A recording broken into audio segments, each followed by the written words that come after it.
talk about how can you fix this problem or know how you can do that on your old PDF reader app. So all you have to do, so you just click here on settings, click on it here.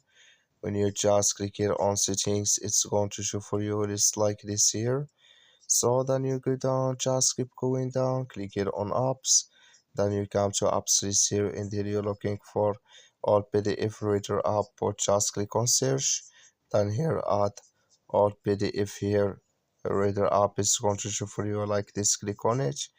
So then it's going to take you to this list, click here on first stop, then you click on OK. Then you go down, just click here on storage, come to storage list here, just click here on clear cache. Then all you have to do, so you just go to your Play Store, click here on Play Store here, then you search here for PDF reader, it's going to show for you like this. You will find here update, click on it, and it's going to work with you. That's all you have to do. Thank you for watching. Don't forget to support us by liking.